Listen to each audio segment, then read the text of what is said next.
네, 안녕하세요. 2024학년도 학습과학 연계전공 설명회 시간이 돼서 진행을 시작해 보도록 하겠습니다.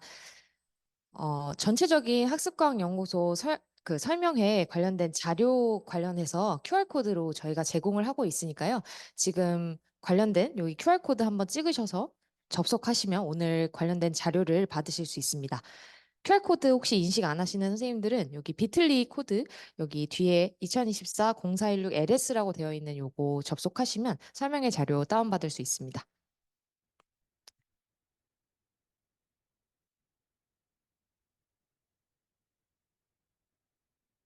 네.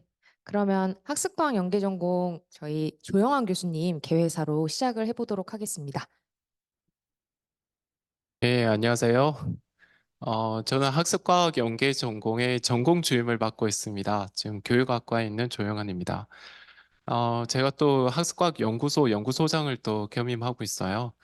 그래서 이 학습과학에 대해서 오늘 좀 여러분에게 학습과학이 무엇인지 또 관련해가지고 챗GPT를 하나의 이제 좋은 사례로 또 설명하는 그런 자리를 가지려고 합니다. 최근에 인공지능이나 빅데이터에 대한 이야기들이 많이 이루어지고 있어요. 그래서 인공지능 기술 뭐 챗GPT나 이런 걸 이용해서 교육을 어떻게 변화시켜야 되는지 또 어떠한 교육 연구를 할 수 있는지 이런 것들 많은 관심을 가지고 있을 것 같습니다. 그래서 학습과학연구소 또 학습과학연계전공에서는 인공지능이 도입되면서 우리 교육의 패러다임이 가르치는 것에서 배우는 사람 쪽으로 변화할 것이다 라고 예상을 하고 있어요. 그래서 학습자 한 명 한 명의 어떤 재능이라든지 필요에 맞춰서 학습 환경이 좀 자동으로 또 최적화되는 방향으로 변화. 예.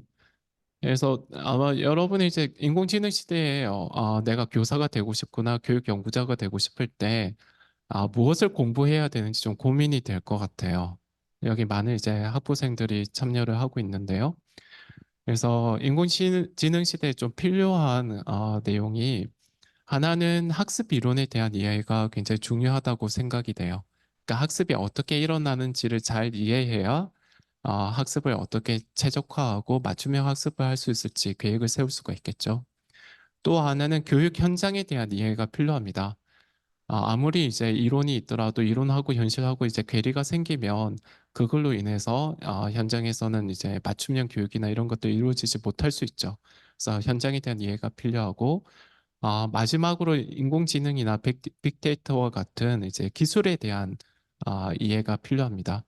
그래서 이 세 가지가 모두 이제 융합된 형식으로 학습과학 연계 전공에서는 여러분에게 이제 교육 프로그램을 운영을 하고 또 비교과 활동들을 진행을 하고 있습니다. 학습과학 연계 전공이라고 했을 때 학습과학이라는 용어가 좀 생소할 수 있는데요. 학습과학이라는 거는 학습의 문제를 해결하기 위해서 혹은 교육의 문제를 해결하기 위해서 여러 학문 분야가 서로 융합해서 공부를 하고 또 새로운 지식을 창출하는 영역입니다. 그래서 여기 이제 교육학뿐만 아니라 사범대 여러 교과 교육, 또 인문학, 사회과학, 자연과학, 공학 등 다양한 분야가 이 학습과학이라는 영역에서 융복합 연구들을 하고 있습니다. 그래서 학습과학의 가장 중요한 목표는 여기 나와 있는 것처럼 학습에 대한 이해입니다. 그러니까 우리가 학습이 어떻게 일어나고 학습자 간의 어떤 차이가 어떻게 발생하고 학습자들이 어떻게 발달해 나가는지에 대한 이해가 필요합니다. 그래서 이 분야에 대한 연구가 이루어지고 있고 또 하나는 교육을 어떻게 하면 개선할 수 있을지에 대한 교육의 어떤 실천 분야에서 아까 이야기한 맞춤형 교육이라든지 이런 것들 실천하는 것을 목적으로 합니다. 그래서 이 두 가지 목적을 가지고 학제 간 연구가 활발하게 이루어지고 있습니다. 특히 최근에 이제 학습과학 분야에서 많은 관심을 받고 있는 주제가 여기 이제 멀티모달 데이터를 활용한 학습 분석이라는 영역이 있습니다. 그래서 우리가 학습을 하는 과정에서 여러 가지 데이터가 발생할 수 있겠죠. 여러분이 이제 공부를 하면서 하는 어떤 행동들도 있을 수가 있고 얼굴 표정이라든지 또 머리에서 생각을 하게 되면 여러 가지 뇌파 데이터가 수집이 될 수 있습니다. 그래서 이런 데이터를 수집해서 학습이 어떻게 일어나고 있는지 또 학생이 어떻게 이제 발달하고 있는지 등을 분석하는 분야가 있고요. 또 하나의 분야는 이제 인공지능을 활용해서 어떻게 교육을 개선할 수 있는지 또 학습을 개선할 수 있는지가 또 중요한 연구 주제입니다. 그래서 이것들과 관련해서 학습과학연구소가 작년 9월에 개소가 됐는데요. 그래서 학습과학연구소에서도 여러 연구를 하고 있는데 이 연구들이 학습과학 연계 전공의 여러 교육 프로그램과 또 이렇게 연결이 되어서 학부생 여러분들에게 많은 또 교육의 기회를 제공하고 있습니다. 뒤에도 이제 설명이 있을 텐데 여러 가지 이제 인턴십이라든지 워크숍이라든지 이런 것들 통해서 인공지능과 또 멀티모달 학습 분석에 대해서 여러분이 공부할 수 있는 기회들을 많이 제공하고자 합니다. 오늘 이 연계 전공 설명회를 준비하는데 여러 분들이 좀 도움을 줬어요. 특히 이제 학습과학연구소에 이제 은선민 선생님이라든지 또 김한나 선생님, 최지원 선생님이 많은 도움을 줬고 또 교육학과에 김서진 선생님이 지금 와 있는데 많은 도움을 주셨습니다. 그래서 학습과학 연계 전공은 교육학과 주관의 연계 전공이고 여러 학과 교수님들 같이 참여를 하고 있습니다. 또 오늘 이제 마지막에 또 선배와의 대화 시간을 위해서 여기 김동영 학생이 나와 있는데요. 또 최주 학생도 같이 도움을 줄 계획입니다. 그래서 오늘 이 연계종에 많이 도움을 준 여러분에게 감사드리고 또 이렇게 참여해 주신 여러분에게도 감사드립니다. 적극적인 참여와 또 질문이 있으면 많은 질문해 주기 바랍니다. 감사합니다. 네, 챗GPT로 과제를 해야 하는 5가지 이유 설명을 맡은 교육공학 박사과정 은선민입니다. 일단 들어가기에 앞서서 선생님들이 지금 벚꽃 시즌이지만 사실 가장 벚꽃의 다른 말은 중간고사 혹은 중간과제라고도 불리고 있는데요. 아마도 대부분의 여기 계신 선생님들께서 지금 중간과제와 중간시험 준비로 상당히 이제 필요함을 느끼고 있으실 것 같은데요. 다양한 과제로 인해서 뭔가 필요함을 느끼지만 또 잘하고 싶은 그런 마음 때문에 많이 힘들어하고 계실 거라고 생각이 들어서 오늘 저희 챗GPT를 활용해서 과제를 최소한의 시간을 들여 최대한의 효율을 뽑아내는 그러한 방법들을 소개해 드리도록 하겠습니다. 네. 그래서 뭐 경영이나 교육이나 심리와 같은 그런 과제들은 뭐 글쓰기 과제들이 되게 많을 것 같습니다. 그래서 그런 과제들을 수행을 하는 데 있어서 이제는 혼자 과제하는 시대는 갔다고 생각이 들고요. 챗GPT를 일종의 나만의 파트너이자 멘토로 활용해서 잘 과제를 하는 데 쓸 수 있다면 정말 좋은 부분에서 도움을 많이 받을 수 있을 것 같습니다. 오늘 5가지 챗GPT 과제하기로 5가지에 크게 도움을 받을 수 있다고 했는데 그 5가지의 구체적인 내용은 먼저 선행 자료를 검토하는 부분, 그다음 선행 자료 정리 및 요약하는 부분, 그다음에 이제 챗GPT를 일종의 본인의 멘토로 설정해서 조언과 상담을 하는 부분과 데이터를 시각화하는 부분, 마지막 최종적으로는 레포트 작성 및 수정하기가 될 것 같고요. 이 5가지 이외에 어떤 파워포인트나 영상 등에서 GPT와 같은 생성의 인공지능을 활용해서 도움을 받는 기타 부분까지 소개를 드리도록 하겠습니다. GPT에 대해서 아마 많이들 보셨을 텐데요. 아마 대부분 한 번 이상은 사용을 해보셨을 것 같습니다. GPT 같은 경우에는 이제 오픈 AI에서 이제 개발한 대화 인공지능 언어 모델로서 미리 학습과 강화 학습을 통해서 인간과 비슷하게 대화를 하는 그러한 생성의 AI의 한 종류입니다. 이 GPT를 활용하면 이제 가장 좋은 점은 일반적인 인터넷 기반의 어떤 학습과 달리 채팅 기반으로 지속적으로 내가 궁금한 부분에 질문을 던지고 대화와 답변을 통해서 원하는 그런 정보를 잘 찾아내고 이를 바탕으로 추가적인 과제 같은 것을 수행할 수 있다는 것이 챗GPT의 가장 큰 장점이라고 볼 수 있을 것 같은데요. GPT 프롬프트를 어떻게 쓰는지에 대해서 정말 많은 설명들이 있지만 제가 강조하고 싶은 부분은 크게 4가지입니다. 맥락 조건, 상세 정보에 대한 부분, 출력 형식을 작성하는 부분, 역할을 설정을 하는 부분과 최종적으로 요청 사항을 하는 부분인데요. 간단하게 예시를 드리자면 챗GPT 프롬프트를 쓸 때 구체적인 어떤 질문, 맥락, 상황, 목적을 전달을 해주는 것이 좋습니다. 그래서 그냥 단순히 AI 도구가 앞으로 필요한지 알려줘라기보다는 AI 기업을 쓰는 사례가 많은 맥락에서라는 맥락을 정확하게 주시면 좋은 아웃풋을 받을 수가 있고요. 또한 이제 구체적인 힌트나 예시, 출력물에 해당하는 부분을 설정을 해주시면 좋은데요. 성공 사례와 실패 사례의 차이점을 표로 정리해줘. 이런 식으로 표나 이런 포맷을 좀 설정을 해주시면 좋은 결과물을 받을 수 있습니다. 마찬가지로 챗GPT의 구체적인 역할을 설정해서 전문가라고 가정하자. 이런 식으로 어떤 전문가나 교수자 이런 식으로 구체적인 역할을 지정해주면 해당 맥락을 설정시킬 수가 있고요. 마지막은 요청사항을 제시하는 부분인데요. 한 번도 플랫폼 설계를 해본 적 없는 초보자를 대상으로 이런 식으로 한다면 기본적인 어떤 설명보다 훨씬 더 자세하고 쉬운 설명에 해당하는 아웃풋을 받을 수가 있습니다. 그래서 좋은 프롬프트를 작성을 잘 하면서 오늘 소개해드리고 싶은 부분은 GPT-4에서 설정된 그런 기능들인데요. GPT 3.5와 달리 GPT-4는 23년 4월까지의 데이터를 다 활용하고 있기 때문에 상당히 최신의 어떤 정보들을 다 업데이트한 상황입니다. 또 추가적으로 GPT-4에서 중요한 부분을 활용할 수 있다는 점인데요. 뭐 텍스트나 음성 파일, 이미지 등 멀티모달 데이터라고 할 수 있는 다양한 데이터 분석이 가능하다는 점이 챗GPT-4의 강점이라고 볼 수 있을 것 같습니다. 그래서 오늘 GPT-4를 활용해서 선행 자료 검토하기부터 이제 과제를 어떻게 수행할지를 같이 해볼 건데요. 일단은 선행 자료 검토할 때 제가 쓰고 싶은 툴은 GPT-4 안에서 또 GPTs라는 툴입니다. GPTs라는 툴은 다르게 말하자면 커스텀 챗GPT라고 볼 수가 있겠는데요. 커스텀 챗GPT라는 건 특수 목적에 맞게 챗GPT를 설정한 툴이라고 볼 수 있을 것 같습니다. 일반적으로 챗GPT한테 질문을 한다면 일반적인 맥락에서 답을 주는 것과 달리 이 GPTs를 활용한다면 특수 목적에 초점을 맞은 GPT를 활용해서 답을 구할 수가 있다는 점입니다. 이 챗GPT, 이 GPTs라는 것은 좀 비유를 하자면 저희가 스타벅스에 가면은 카페라떼 주세요라고 할 수 있지만 카페라떼 안에서도 되게 다양한 옵션을 추가할 수 있잖아요. 그 옵션이 이미 추가된 그러한 옵션을 따로 말하지 않고도 옵션에 추가된 커피를 받을 수 있는 것처럼 특수 목적을 가진 챗GPT가 바로 GPTs라고 볼 수 있고요. 이 안에는 다양한 세부 분야가 있습니다. 뭐 읽기에 특화된 GPT가 있고, 뭐 쓰기에 특화된 GPT가 있고, 연구에 특화된 그런 GPT가 있는데 저희는 선행 자료 검토하는 부분에서 GPTs에서 특히 웹파일럿이라는 그런 GPTs를 활용을 해보려고 하는데요.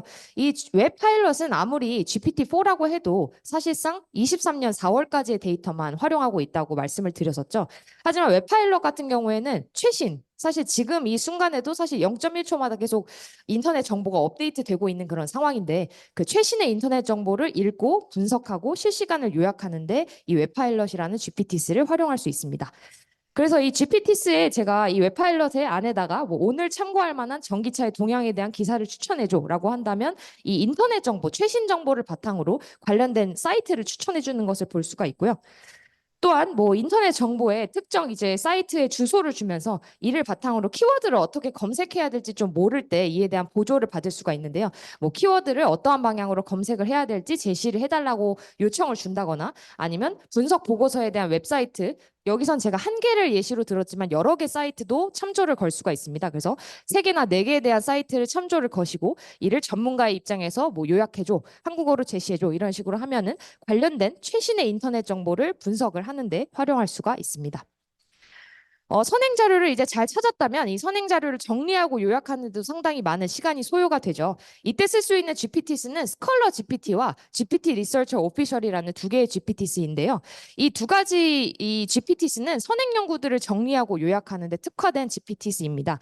하지만 이 둘의 GPTs의 차이점을 굳이 구하자면 스컬러 GPT 같은 경우에는 해당하는 하나의 논문을 좀 더 심도 있게 다각도적으로 이해하는 데 도움이 되는 GPT고요. 뒤에 있는 GPT 리서치 오피션은 전반적인 어떤 설명이나 트렌드 분석에 좀 용이한 GPTs입니다. 그래서 뭐 미래 역량에 대한 최신 연구 동향을 제시해주고 관련 논문을 추천을 받는다던가 아니면 연구의 함의를 파악하는 데도 해당하는 GPT들을 활용할 수 있습니다. 그래서 이제 아까 스콜러 GPT가 최신 논문 검색이나 어떤 특정 논문을 심도 있게 이해하거나 연구 논문 작성 보조에 도움을 받을 수 있다라고 말씀을 드렸는데요. 연구 논문의 제목을 그대로 인용을 해가지고 이 해당하는 논문에 대한 주요 내용에 대해서 요약하거나 이런 것들에 대한 부분도 보조를 받을 수가 있고요. GPT 리서처 오피션은 전반적인 트렌드 분석을 용이한 GPTs이기 때문에 뭐 해당하는 그 디지털 그 최신 연구 동향을 바탕으로 어떠한 관련 논문이나 기사를 참조할 수 있는지 이에 대한 함의는 무엇인지를 추가적인 사이트를 같이 참조하면서 정리 및 요약하는 것을 확인할 수 있습니다. 이 선행자료 정리 및 요약하게 할 때 좀 주요한 포인트는 정리 포맷을 설정하는 것이 상당히 효과적이라는 것입니다. 이 정리 포맷을 설정을 해야 되는 이유는 무엇이냐면요. GPT를 일반적으로 출력 포맷을 지정해주지 않고 그냥 단순히 뭐 경향성을 설명해줘라고 한다면 매번 출력물의 형태가 약간씩 달라집니다. 그래서 선생님들이 컨트롤 C, 컨트롤 V에서 어떤 정리를 할 때 다른 형식 때문에 매번 약간씩 이 부분을 수정을 해야 된다는 점인데 만약에 표준화된 응답 어떤 포맷을 정리하고 이것을 바탕으로 요약을 해달라고 한다면 여기에 맞춰서 모든 연구가 요약 및 정리가 되기 때문에 좀 더 편리하게 이 출력물을 잘 활용하실 수 있을 것 같습니다. 세 번째는 조언 및 상담 받기입니다. 아무래도 일반적으로 조언이나 상담을 받으려면 교수님들을 찾아가야 한다는 상당히 어려움과 불편함이 있는데요. 이 GPT를 개인 맞춤형 전문가로 만드는 그런 기능이 있습니다. 이 해당하는 기능은 커스텀 인스트럭션이라는 그런 기능입니다. 그래서 이 커스텀 인스트럭션의 기능을 활용을 한다면 GPT에게 본인이 원하는 페르소나를 주입을 해서 이 전문가의 역할을 부여하고 이에 맞는 응답을 받을 수 있다는 것이 이 커스텀 인스트럭션의 주된 기능인데요. 제가 두 가지가 커스텀 인스트럭션에서 상당히 중요합니다. 맨 처음은 먼저 페르소나 모델링을 해줘야 되는데요. 자기가 원하는 전문가의 역할을 부여를 해서 GPT가 그 역할에 기반해서 답을 창출할 수 있게 하는 것이 페르소나 모델링이 됩니다. 그래서 사용자가 원하는 그런 페르소나를 설정하는 게 페르소나 모델링이고, 두 번째 중요한 부분은 챗GPT 리스폰스 포맷 세팅인데요. 챗GPT에게 응답을 받을 때 정확히 원하는 결과를 얻기 위해서는 포맷을 설정하는 게 상당히 중요하다고 말씀을 드렸는데, 그 부분에 해당하는 것을 구체적으로 설정해서 아웃풋을 하나의 그 포맷화 시키는 것을 리스폰스 포매팅 세팅이라고 합니다. 그래서 페르소나 모델링을 할 때 저희가 머릿속에는 한 사람의 어떤 전문가를 좀 구체적으로 좀 떠올리는 게 좋은데요. 그때 고려해야 하는 요소가 다음과 같습니다. 뭐 프로페셔널 롤이라던가 아니면 현재 지금 이 전문가가 하고 있는 프로젝트, 그다음에 최근의 흥미 주제라던가 뭐 선호도, 목표, 그다음에 학력 사항에 관련된 그런 다양한 백그라운드까지 정말 한 사람을 그린다고 생각하고 구체적으로 페르소나를 입력을 해주시면 이에 맞는 어떤 전문 영역, 배경, 전문가 역할을 잘 정해진 어떤 페르소나 모델링을 할 수 있다는 부분이고요. 아무래도 GPT가 프롬프트를 입력을 할 때 영어로 프롬프트를 입력하는 게 좀 더 잘 이해를 하기 때문에 영어로 프롬프트를 작성하는 게 좀 더 도움이 됩니다. 이때 페르소나 모델링을 할 때 좀 도움받을 수 있는 사이트가 시스템 프롬프트라는 사이트인데요. 깃허브에서 이제 제공하고 이 안에는 정말 다양한 페르소나들을 예시로 보여주고 있습니다. 그래서 대표적으로 제가 가져온 게 소크라틱 튜터라는 시스템 프롬프트인데, 뭐 계속해서 지속적으로 질문을 하게끔 설정을 하는 그런 프롬프트인데, 여기에는 뭐 소크라틱 튜터뿐만 아니라 매스 튜터나 뭐 아니면 어떤 특정 부분에 해당하는 다양한 분야의 전문가들에 해당하는 프롬프트가 나와 있기 때문에 이거를 참고하시면 페르소나 모델링을 하실 때 도움을 받을 수 있습니다. 마찬가지로 리스폰스 포맷 세팅을 할 때도 구체적으로 작성을 해주실수록 상당히 도움이 되는데요. 뭐 리스폰스 포맷이나 톤, 디테일 레벨이나 구체적인 어떤 종류의 질문 같은 것, 응답의 어떤 종류나 리소스 같은 거를 정확하게 설정을 해주시고 응답의 유형과 깊이, 표현 방식 같은 것을 정해주신다면 거기에 맞춰서 포맷에 맞춰 응답을 회신을 하게 됩니다. 그래서 제가 두 가지에 해당하는 전문가를 한번 만들어 봤는데요. 일단 첫 번째는 교육공학자로서의 전문가 백그라운드 페르소나를 설정을 하고 이거에 맞는 교육 프로그램을 설정을 해줘라는 리스폰스 포매팅을 설정을 했습니다. 그랬더니 그냥 학생들의 정서 문제가 심각하다라는 하나의 문장으로도 밑에 교육공학적 백그라운드를 바탕으로 구체적인 전략을 제안을 해주는 것을 볼 수가 있고요. 두 번째는 제가 어떤 최근의 마케팅 전략가로서 제가 페르소나 포매팅을 하고 아웃풋 같은 경우에는 어떻게 하면 좋은 제품을 만들 수 있는지 제안을 줄 수 있는 리스폰스 포매팅을 만들었는데요. 그거에 맞게 뭐 제품 아이디어를 개발을 하는 거에 대한 제안을 어떤 마케팅 백그라운드에서 주는 것을 보실 수가 있습니다. 네 번째는 저희가 보게 되는 사실 세상 속에 있는 정말 많은 데이터를 잘 시각화하는 것이 상당히 중요합니다. 데이터는 사실 크게 보면 양적 데이터와 질적 데이터 이렇게 두 가지로 나눌 수 있을 것 같은데요. 선생님들께서 보시는 데이터는 일반적으로 양적 데이터에 많이 치중되어 있는 경우가 많죠. 그래서 기사에서 어떤 증가나 감소, 어떤 수치적인 부분이 양적 데이터라고 볼 수 있는데, 이 GPT 안에다가 이제 엑셀 파일이나 CSV 파일 같은 것을 넣으면 전처리나 데이터 분석, 데이터 시각화의 부분에서 양적 데이터를 잘 활용할 수 있게끔 보조를 해줍니다.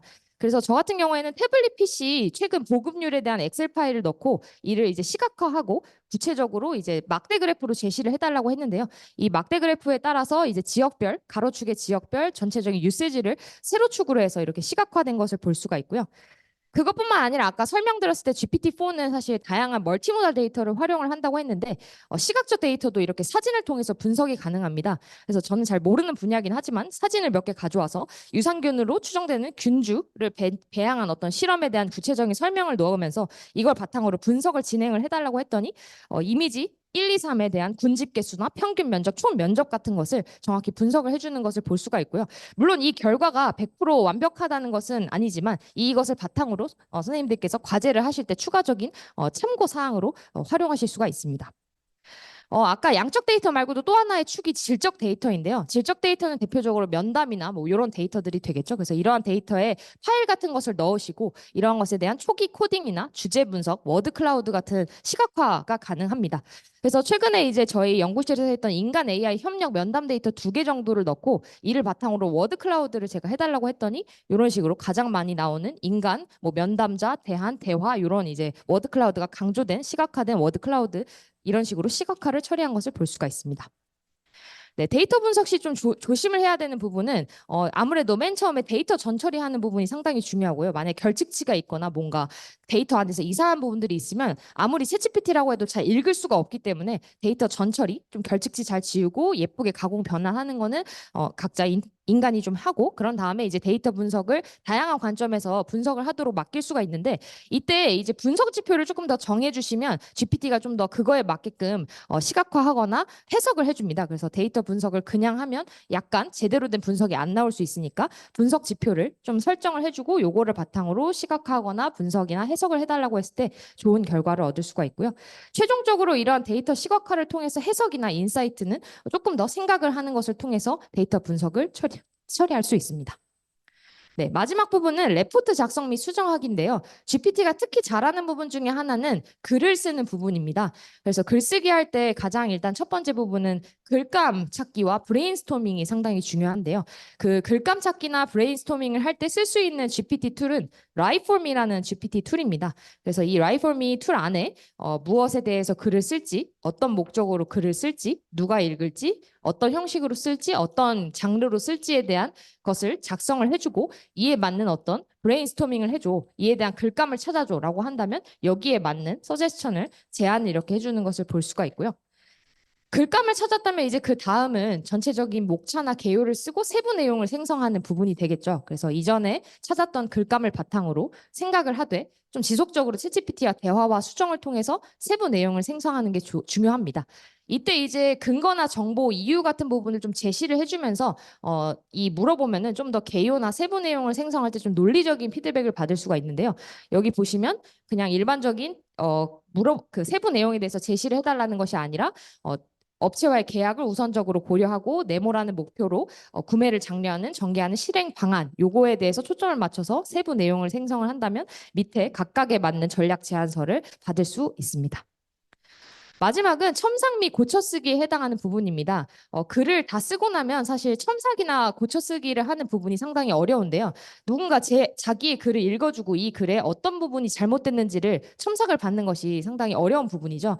그래서 아무래도 교수님들께서 일반적으로 첨삭에 해당하는 기준, 그 어떤 점수에 대한 세부 기준표를 아마 주시는 가능성이 높은데 그 기준표를 넣고 이것을 바탕으로 내 글에서 뭔가 요지에 벗어난 내용은 없는지 논리적인 어떤 부분에서 틀린 부분은 없는지 어법에 맞게 썼는지 이런 부분들을 세부 사항에 대해서 교수님께 드리기 전에 첨삭을 받고 고쳤을 수 있으면 좀 더 좋은 과제물이 제출이 될 수 있을 것 같습니다. 네. 그 마지막 기타 부분은 이런 5가지 이외에 이미지 생성이나 영상 부분에서 도움이 될 수 있는 툴을 몇 개 소개해 드리려고 하는데요. 이미지 부분에서 쓸 수 있는 툴은 2개입니다. 달리나 미드저니 같은 2개의 툴 모두 GPT와 같은 그런 생성형 AI를 기반으로 자연어를 입력을 하면 이에 맞는 이미지를 생성을 해주는 도구이고요. PPT 생성에 관련된 것도 감마라는 툴이 있는데요. 감마라는 툴은 챗GPT 3.5를 기반으로 PPT를 자동 생성하는 제작 도구입니다. 따라서 어떤 기조로 PPT를 만들지와 내용과 세부 목차를 입력을 대화를 통해서 계속해서 해주면 PPT 초안을 구성하고 하는데 도움을 받을 수 있습니다. 마지막 부분은 영상 편집하는 툴인데요. 텍스트 입력을 통해서 특정 비디오를 넣고 이것에 대해서 세부적인 편집 작업을 요청을 하면 특정 장면을 삭제해 준다거나 어떤 로고를 삭제해 준다거나 재정렬해 준다거나 효과 같은 것을 추가로 제공을 할 때 이 영상 편집 툴, 브루라는 툴을 활용할 수 있습니다. 네. 그 방금 전에 이미지 생성 툴에 있어서 제가 달리를 소개를 해드렸는데요. 제가 이 달리라는 툴로 만든 이제 그림입니다. 파이팅을 하는 인공지능 사진을 만들어줘라고 하고 분위기는 사랑스럽고 귀여운 이미지로 제가 만들었는데요. 저희 연구실 선생님들은 되게 귀엽다고 했는데 잘 모르겠습니다. 네. 그래서 제가 전달하고 싶은 부분은 챗GPT와 과제를 할 때 이런 다양한 5가지 그리고 기타까지 해서 6가지의 도움을 받을 수 있고 AI의 협력은 사실 미래 사회의 핵심적인 역량인 걸 모두 다 알고 계시기 때문에 잘 활용해서 여러분이 과제뿐만 아니라 다양한 부분에서 도움을 받으셨으면 좋겠습니다. 네. 여기까지가 그 GPT를 통해서 5가지 과제에 도움을 받을 수 있는 5가지에 해당하는 방법에 대한 설명을 마치고요. 학습과학 연계 전공 질문. 네. 혹시 과제 5가지 하는 방법에 대해서 혹시 추가 질문이 있으시면 네. 질문이 있으신가요? 네, 네.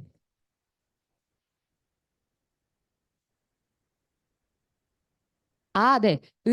좀 더 의미 있는 피드백을 받으시려면 그 교수님께서 설명하신 부분들 있잖아요. 이번 레포트에서 뭐 3점이 이제 총 최종 점수면 3점에서 요거를 유의하면 3점이고 아니면 2점이고 아니면 1점이다. 이런 것들을 좀 구체적으로 세부적으로 넣어주시면 좀 맥락에 맞는 피드백을 받으실 수 있습니다. 그런 연구들이 이루어지고 있거든요. 근데 그게 이제 사람과 사람이 같이 채점을 해도 좀 차이가 발생하잖아요. 네, 그런 것처럼 GPT하고 사람이 같이 채점을 해도 차이가 조금씩 발생을 해요. 네, 그런 차이가 조금 있고 그걸 이제 줄여 나가기 위해서 어떤 방법들을 사용할 수 있을지 그런 연구들이 되고 있는 걸로 알고 있습니다. 혹시 또 다른 질문이 있을까요? 예, 그래서 챗GPT가 생성형 AI의 좀 대표적인 예로 많이 이야기가 되고 있고 이게 교육에도 굉장히 많은 영향을 미칠 것 같아요.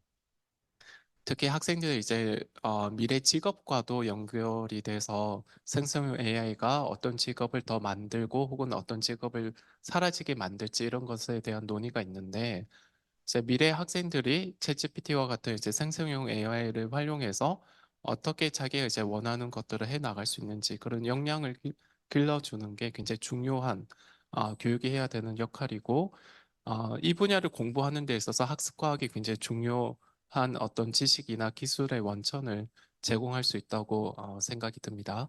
그러면 학습과학 연계 전공에 대한 설명을 드리도록 하겠습니다. 네, 일단은 신청 자격부터 설명을 드리자면요. 정원은 30명이고 신청 자격은 33학점 이상 취득한 2개의 정규학기 이상 이수를 하신 학부생 선생님들이 되겠고요. 2가지를 좀 하셔야 되는데 일단 첫 번째는 마이스누에서 전공 및 과정 신청해서 직접 연계 전공을 신청을 하셔야 되는 게 첫 번째이고요. 2번째는 학업 계획서를 제출을 해주셔야 됩니다. 그래서 상기와 같은 여기 지금 메일 주소로 학업 계획서를 작성하셔서 제출을 해주시면 되고요. 신청 기간은 4월 22일부터 그다음 4월 26일 금요일까지 학업 계획서도 마찬가지로 요 기간 안에 신청을 해주시고 관련된 학업 계획서를 제출을 해주시면 됩니다. 관련된 좀 자세한 공지는 학습과학연구소 QR코드 여기 들어가시면 관련된 자세한 사항을 좀 보실 수 있으니까 요 QR코드 참고해 주시면 되고요. 이수 조건은 연기전공 이수 학점은 21학점 이상을 수강을 하셔야 되는데요. 그중에서 전공 필수의 경우는 3학점이고 선택학점의 경우는 18학점입니다. 그래서 원 소속 학과 이외의 학과에서 개설하는 학습과학 교과목 9학점, 9학점 이상을 좀 수강을 해주셔야 되고요. 전공 필수 학점은 하나의 과목인데요. 학습과학 기초라는 과목입니다. 그래서 학습과학에 대한 전반적인 어떤 기초와 원리에 대한 것을 배우실 수 있는 그런 교과목이 되겠고요. 각 교과목이 그 학습과학 연계 전공에는 크게 3가지 연계 그 교과목군이 있는데요. 교육 원리와 실천, 학습 심리와 뇌과학, 마지막은 AI와 교육 데이터. 이렇게 3가지 파트에 있는 교과목군에서 한 과목 이상을 수강을 해주셔야 됩니다.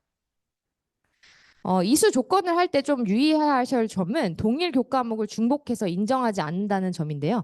예를 들어서 교육학과 학생이 학습과학 연계 전공 안에 있는 있습니다. 그래서 2가지를 수강을 했을 때 2개가 중복으로 인정되지 않으니까 그런 부분을 좀 유의를 하셔야 될 것 같고요. 그리고 학과에서 정하는 어떤 졸업 사정 전공 학점 이외에 21학점을 연계 전공 학점으로 이수해야 한다는 것을 잘 생각하셔야 될 것 같습니다. 3학점은 전공 필수 나머지 선택으로 해서 21학점을 이수를 해야 합니다. 전공 교과목은 아까 3개의 학군이 있다고 말씀을 드렸는데요. 일단 첫 번째는 교육 원리와 실천이라는 교과목입니다. 그래서 이 안에서는 다양한 교육 현상을 체계적으로 설명해서 교과 교육을 개선하고자 하는 그런 목표를 가지고 있고요. 교육의 다양한 문제들을 창의적으로 해결하는 그러한 목표를 또한 가지고 있습니다. 교과목은 수업 설계와 교육공학, 생애 설계와 상담, 학교와 학급 경영, 영어 교과 교육론과 같은 그런 과목들이 교육 원리와 실천에 포함이 됩니다.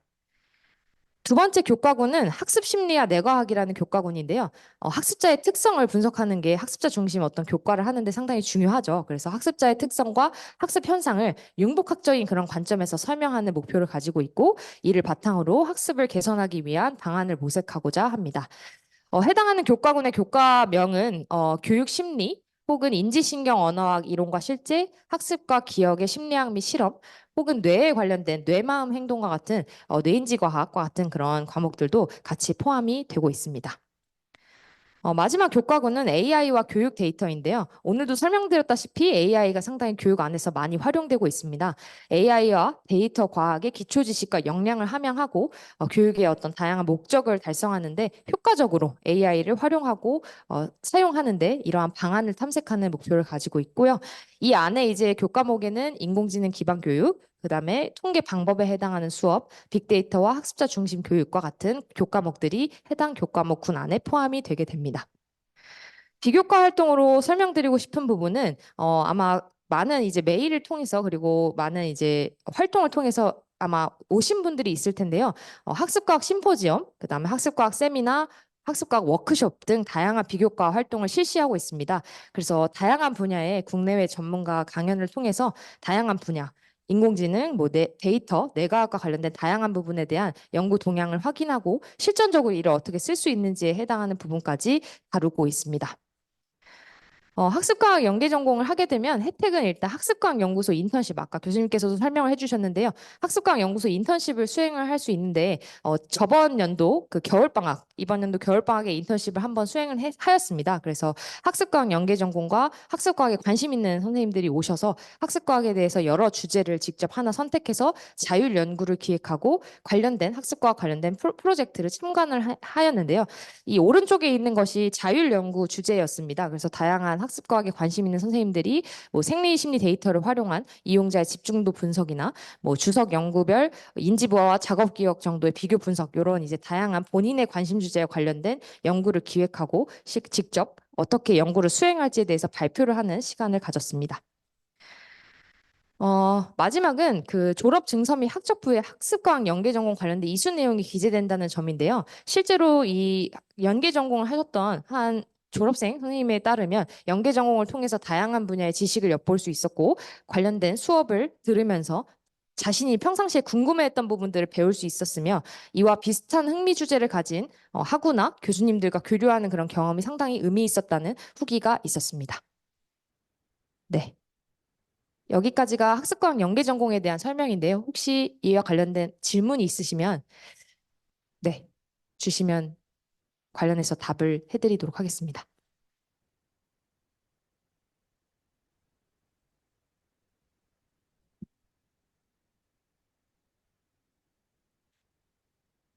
질문이 없으실까요? 그러면은 선배와의 만남을 진행하면서 네, 질문을 좀 더 추가적으로 받도록 하겠습니다. 어, 이 선배와의 만남에 관련해서는 저희 그 김동영 선생님께서 지금 학습과학 연계 전공을 같이 하고 계신데요. 생물교육과 선생님이시고 이 학습과학 연계 전공을 먼저 하신 선배 선생님이시기 때문에 이와 관련된 얘기를 좀 해주시고 이와 관련해서 궁금한 점이 있으면 패들리 주소를 통해서 질문을 주시거나 직접 손을 들어서 질문을 하면 맨 마지막에 같이 합쳐서 답변을 드리도록 하겠습니다.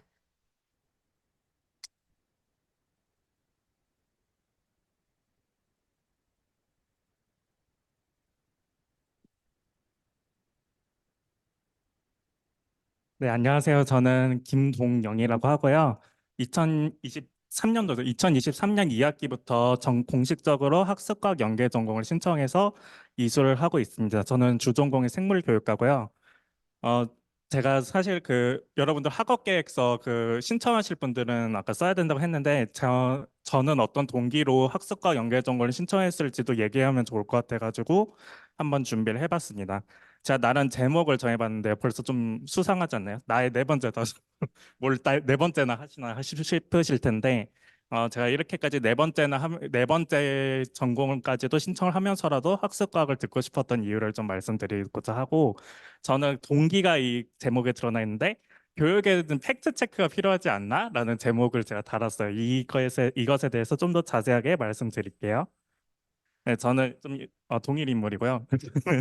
저는 지금 많이 등록했죠. 좀 학업 욕심이 많아가지고 좀 많이 등록을 했는데 16년도에 생물교육과에 입학하고 그다음에 원래는 복수 전공을 국어 교육을 했어요. 그래서 문학에 관심이 생겨가지고 그리고 또 과학기술학은 그 사이언스 테크놀로지 하고 그 소사이어티 해가지고 과학기술을 주제로 한 사회과학입니다. 그리고 2023년에 저희 지금 학습과학 연계 전공이 신설되면서 이것을 이수하게 되었는데요. 뭔가 좀 특이하죠. 그 생물도 하고 그 인문도 하고 사회도 하는데 이제 학습과학은 공학에 가까워 교육공학에 가까워서 어, 다 건드리고 있다라고 할 수 있겠습니다. 네, 그래서 파란색하고 주황색을 나눴는데 일단 순서대로 보면은 인문학을 좋아하게 됐고 하지만 교육은 놓치고 싶지 않아서 사범대학에 있는 국어 교육을 복수 전공하게 됐어요. 그런데 제가 좀 거칠게 써놨는데 사실 이게 제 마음대로 쓴 건 아니고 그 요즘은 이것도 공학적인 건데 토픽 모델링이라고 해가지고 이제까지의 연구 그 제가 말씀드리려는 거는 연구 논문들이 있을 거 아니에요. 그것들을 전체적으로 빅데이터로 분석을 해서 지금까지 어떤 논의들이 있었나라는 거를 밝혀내는 그런 토픽 모델링이라는 게 있어요. 거기서 보면은 우리는 지금까지 이게 좋아 저게 좋아 아니면 이렇게 가르치면 안 돼라는 말을 했지만 정말로 학습자에게 어떤 게 효과가 있는지는 우리가 검증해 오지 않았다라는 비판들이 요즘 나오고 있습니다. 그래 그 와중에도 과학에 대해서는 또 인문사회적 가치가 필요해라고 생각해서 과학기술학을 전공하면서도 인식을 하게 됐고요. 그럼에도 거꾸로 역시 아직 인문 철학에는 과학적 방법이 특별히 있는 것 같고 있는 것 같지 않고 그나마 근거를 들려면 철학을 듣는 경우가 있어요. 그래서 거기에 좀 아쉬움을 느끼다가 학습과학 연계 전공이 생기면서 이거다 하고 바로 고민 없이 바로 신청을 해버렸어요. 약간 충동적인 게 솔직히 좀 있었습니다. 이게 이 철학에 기반할 수밖에 없었다는 게 뭔 소리냐면요. 네, 제가 좀 그 배경이 되게 특이해요. 그래가지고 제가 졸업 논문을 이미 썼거든요. 네, 이걸 써서 지금 SSCI 국제학술지 투구에서 지금 수정 과정에 있는데 이것도 제목이 보면은 좀 되게 뭐라는 거는가 싶으실 거예요. 포스트 휴먼 시대 과학사와 예술사를 비교하겠다 이러고 있고 또 KCI에도 제가 혼자 써봐가지고 했는데 두 번째 거 보시면 2023년 6월 그러니까 학습과학 연계전공 전에 제가 낸 거거든요. 근데 보면은 지금 제가 국어 문학 교육에서의 상황을 탈진실이라고 규정하고 근데 탈진실이라고 규정해서 어떻게 그런 교육해야 돼요 할 때 저는 나름대로 근거를 끌어오겠다고 한 게 철학자 카이데거라는 분을 끌고 왔어요.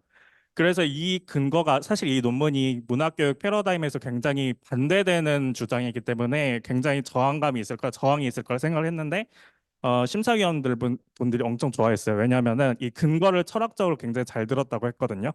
근데 저는 사실 그럼에도 아쉬움은 솔직히 있었어요. 제가 생물교육이잖아요. 약간 습성이 있는지 이게 그래도 이거는 철학자 하이데거 아니고 다른 사람이면 또 말 달라질 수 있는 거 아니야? 약간 이런 생각이 솔직히 좀 있긴 있거든요. 제가 냈지만. 그래서 이게 좀 과학적이고 공학적으로 좀 증명하면 더 좋았을 텐데라는 그런 아쉬움이 아직도 있습니다. 그래서 보면은 제가 저희 지금 학습과학연구소에 있는 홈페이지에 있는 화면을 캡처를 해왔거든요. 여기 설명이 깨알같이 써져 있는데 오른쪽을 보시면은 저희 지금 그 아까 그 은선민 선생님께서 설명해 주신 그 이수 교과목의 세 부류도 좀 이렇게 돼 있죠. 교육 원리와 실천, 학습 심리학, 내가 AI와 교육 데이터 이렇게 있는데 저는 이 세 가지 중에서 굳이 그 아까 철학이랑 관련을 짓자면은 교육 원리와 실천에 가깝다고 할 수가 있겠습니다. 그래서 제가 구글 이미지 검색을 해서 이 Frontiers in Education을 발표한 분의 그림을 가져왔는데 학습과학이라는 말은 사실 교육에서만 쓰이지는 않는 것 같아요. 여기 지금 분야가 엄청 진한 파란색으로 여러 분야가 있고 디테일하게 어떤 식으로 연구가 이루어지고 있나를 이 하얀색 박스를 이렇게 정리를 한 거거든요. 근데 2019년만 해도 아직 이 에듀케이션 저 밑에 있고 또 우리가 봤던 AI와 뭐 데이터 뭐 아니면 뇌과학 이런 거는 이 분의 경우에는 위에다 달아놔가지고 뭔가 거리가 꽤 있어요. 물론 손들이 좀 연결은 돼 있지만 그래서 사실 학습과학을 교육 안에서 다룬다는 것이 굉장히 혁신적이고 굉장히 도전적인 그리고 하지만 미래 가치가 있는 그런 분야라고 할 수가 있겠고 그래서 제가 체크를 해보면은 에듀케이션을 좀 좁은 의미로 다루느라고 이렇게 그림이 그려진 것 같아요. 밑에 보면 페다고지, 커리큘럼 저는 페다고지에 가깝겠죠. 러닝 인바이러먼트 그리고 뭐라고 해서 인스트럭셔널 디자인 해서 수업 설계까지를 에듀케이션으로만 넣었다고 왼쪽에 심리도 있고 뭐 있지만 그리고 저희가 지금 AI와 교육 데이터 그리고 뇌과학은 저 위에 있어요. 그런데 저는 아까 무슨 철학이니 무슨 역사니 뭐 이런 학습 과학에서 왠지 나오지 않았을 것 같은 얘기들 했는데 저는 왜 학습 과학을 그래서 동기로 도전을 하게 되었나 하면은 이런 엄청 굉장히 긴 과정을 긴 루트를 거쳐서 제가 연구를 하고 싶다라는 생각을 가졌던 겁니다. 여기 페다고지가 제가 아까 그 철학에 가깝다고 했는데 철학에 있는 교육이 있으면은 이것을 수업 설계로까지 보통 재현을 해주세요라고 하면은 재현하는 정도까지는 해요. 교육 철학적으로 논의를 하고 그럼 이건 그래서 교육 현장에 어떻게 쓰여요라고 하면은 이러면 되지 않을까요 정도에서 연구들이 그칩니다. 근데 교육공학 우리가 지금까지 생각했던 교육공학은 인스트럭셔널 디자인을 하고 에서부터 나가서 그래서 실제 저 갈 수 있으면 이제 학습과학에서 저 노란색을 하는 거죠. 저는 이 빨간색 화살표 즉 페다고지에서 인스트럭셔널 디자인을 거쳐서 그래서 증명까지 해보고 싶다는 엄청난 야망을 갖고 도전을 하게 됐습니다. 그래서 아까도 있었는데 이거 왼쪽 위에는 제가 학습과학 연구 인턴십도 참여를 했고요. 그래서 이 경우에는 뇌과학적으로 증명을 한번 해보고 싶다 해서 뇌과학적으로 제가 지원을 해서 이렇게 주제를 다뤘고요. 그리고 학습과학 기초가 유일하게 필수로 이수해야 되는 과목으로 규정돼 있었죠.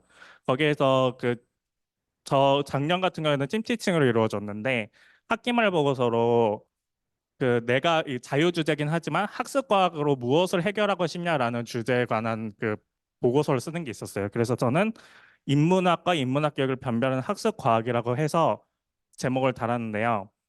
우리가 인문 같은 거는 우리끼리 순수 인문을 하면은 우리의 정신을 서로 고양하고 이렇게까지는 동의가 되지만 내가 좋다고 해서 교육은 이게 중요하다고 생각해요. 교육은 내가 좋다고 해서 애들도 좋다고 확신할 수 있는 게 아니고 나는 내가 좋아도 아이들한테도 좋아야 해가 확실히 확인이 돼야 한다는 생각이 저는 개인적으로 있거든요. 개인적이라고는 했지만 사실은 그래야 될 것 같습니다. 그래서 제가 오른쪽 밑에도 이 피아제 분을 많이 들어보셨죠? 피아제 교직이나 아니면 심리학을 들으신 분들은 피아제를 꼭 들어보셨을 건데 여기에서 제가 배웠던 이 구절이 너무 좋아가지고 인용을 했었어요. 이게 뭐냐면은 The art of education is like the art of medicine 하는데 우리 의학도 사람마다 각각 다르게 처방을 하지만 기본적인 이론 지식을 가지고 타당한 근거, 확실한 근거를 가지고 거기에 따라서 환자들마다 다르게 처방을 하죠. 교육도 마찬가지라는 거예요. 교육도 우리가 정말 실천적으로 교실에 들어가고 그리고 학생들을 만나는 거지만 기본적인 베이스가 있어야 된다라고 피아제 씨가 주장을 하였습니다. 저는 이것이 굉장히 동의가 되고 그렇기 때문에 학습과학 연계전공을 신청하였다고 정리해서 말할 수 있을 것 같습니다. 그래서 지금 학습과학 연계전공을 들어 오신다는 게 또 만약 사범대 분들이면 또 부담스럽잖아요. 사실 주전공도 많이 필수가 또 많잖아요. 사범대는. 그래가지고 굉장히 도전적일 텐데 그럼에도 불구하고 학습과학 연계전공 소개를 들으러 와주셔서 감사하고 다 갓생 사는 여러분들이 됐으면 좋겠습니다. 네, 이상입니다.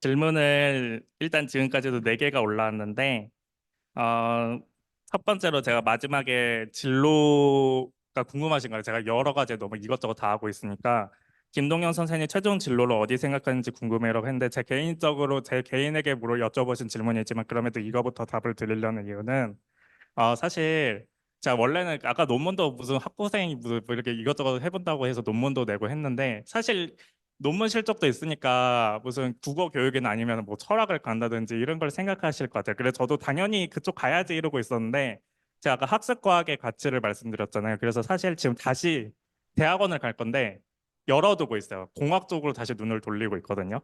그래서 사실 지금 최종 진로는 무엇인가라고 했을 때 잘 모르겠다가 오히려 잘 모르겠다인데 오히려 이 부분을 강조하고 싶어요.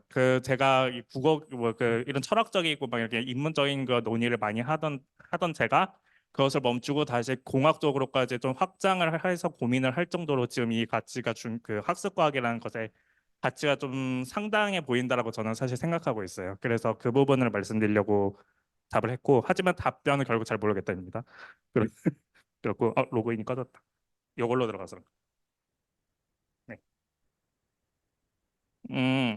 그래 학습과학 연계전공 선배들 진로는 주로 어디로 결정하셨나라고 했을 때 연계전공을 작년 같은 경우에 들으신 분들은 조금 고학번들이 좀 있었어요. 그런데 그 중에서 사실 저 같은 경우는 또 있지만 보통은 그쪽을 많이 하셔서 에듀테크에 관심이 있다든지 아니면 챗봇에 관심이 있다든지 그런 공학적인 측면에서 접근들을 더 많이 하셨고 교사도 있어요. 교사도 있는데 네. 교사도 있는데 교사를 하면서도 학습과학에 대한 지식이 필요할 것 같다라고 하고 그리고 또 나중에 되면은 또 연구 욕심도 있긴 있으시더라고요. 그 교사를 원하는 분도. 그래서 나중에라도 한번 공학을 더 공부하고는 싶은데 일단은 그래도 연계 전공이 생겼겠다. 학부 차원에서 한번 들어보고 싶다라고 해서 지원하신 분도 있었어요. 어... 음, 이어부터 할게요. 전공 필수 과목에서 어떤 것들을 배우게 되는지 궁금합니다랑 학습과학 연구소 인턴십이 아직 배경 지식이 많지 않은 2학년도 참여할 수 있을까요? 라고 하셨는데 학습과학 자체가 애당초에 그 학제간 연구이기 때문에 저는 솔직히 이게 장점인 것 같아요. 제가 전공을 여러 개 하면서 느낀 게 배경 지식 없는 분들이 더 도움될 때가 많습니다. 왜냐하면은 사실 제가 학교도 오래 다녔다 보니까 좀 한 분야에 오랫동안 공부를 충분히 해온 사람들은 오히려 그 생각에 gat혀 있는 경우가 솔직히 많아요. 솔직히 많은데 그 아직 배경 지식이 없으면 오히려 더 다양한 아이디어를 낼 수 있고 또 연계 전공 아까 그 진로 그 졸업하신 분의 그 한마디에서 뭐 이렇게 그 다양한 분야에서 만나서 좋았다 이런 말도 있었는데 실제로 1학년 분도 그 미리 들으러 오셨었거든요. 뭐 그 1학년 맞았을 거예요. 그 사부 그 심리 쪽 어쨌든 그랬는데 그분도 되게 발상이 굉장히 좋았고 또 팀 협업을 하면서 토의를 할 때는 또 고학번과 저학번의 콜라보로 참신한 아이디어와 그리고 그것을 받쳐주는 지식들이 있어서 굉장히 그때 쉬는 시간에도 그 학우들끼리 이렇게 도란도란 얘기를 했는데 서로 막 너무 좋다고 막 난리였어요.